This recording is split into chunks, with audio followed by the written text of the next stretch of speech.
All right, we're gonna make some soup. Now these things are not necessarily in the order that you would fix them. Right. But we're starving. We had to eat. That's good. You get hot and sour soup at the restaurant. What do you taste? Think about, what do you taste? What do you get? Vinegary? I'm not sure. Vinegar. That's the rice vinegar usually. And I always taste usually I like some green pepper in it. You don't want to overcook anything in here.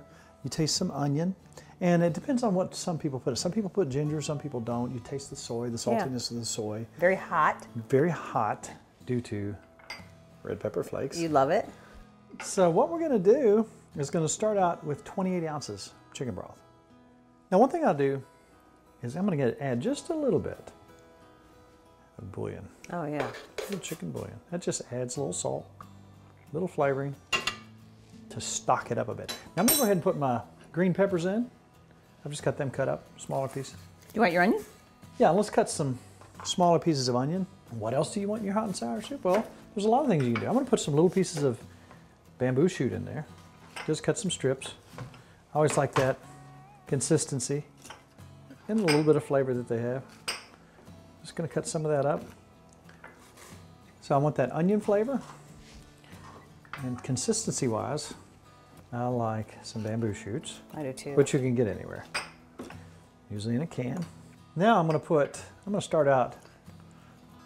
You're going 5, aren't you? Oh, no, I don't know. That's only about, that's not even a whole teaspoon. We're going to taste as we go along.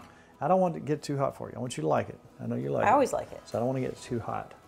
Now you notice when you get your hot and sour soup, a lot of times it's really thick. How do you get that thick consistency? How do you? Cornstarch. Now some people will mix some cornstarch with water and thicken it up, or you can actually put it in with the rice wine vinegar that you're going to put in there anyway. And we'll do that in here in a minute. We need some soy. Let's put about 2 tablespoons in there. Would you like some water chestnuts in there? I love water chestnuts, so yes. Water chestnuts? Yes. We'll put some in there then, since you like them. And if it makes you happy. It does make me happy. Can I see your happy look? Whoa, let me see happy, happy. That looks surprised and happy. Was it? Okay. One other thing I'm going to put, this is half shiitake and half oyster. Now, I didn't have any wood mushrooms. I would like to have some of those. I don't have them. Got to have some mushrooms. So we got a good start here, Mrs. Farmer. We do. You forgot my water chestnuts. Uh-huh. We'll do that.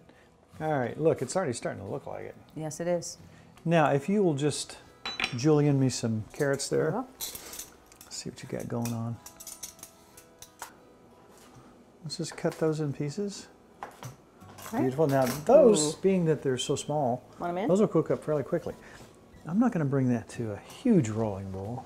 Keep on putting those in there. Why don't you have water chestnuts?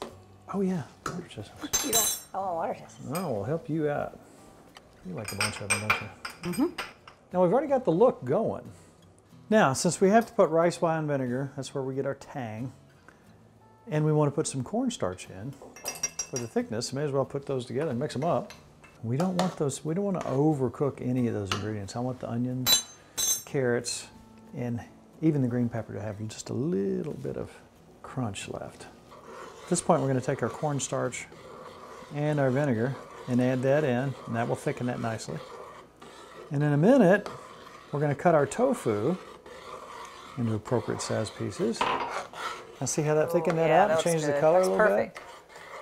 Now we're going to take our, and I like the firm tofu, and I'm going to take this and cut it into bite-sized pieces. So we're going to take, this is one of the last steps, Mrs. Farmer.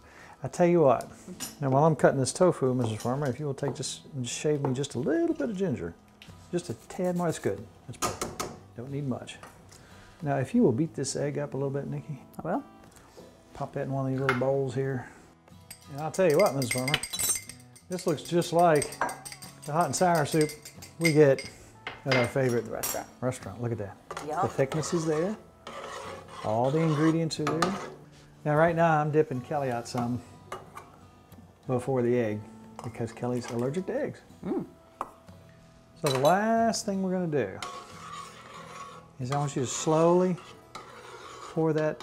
Now think about egg drop soup. Just a little bit at a time. A little bit at a time. That's good. What do we have, Mrs. Farmer? A yummy soup. We have hot and sour soup. it's so simple. There's nothing to it. Yeah. And just like that, Voila. I need a bowl. Okay.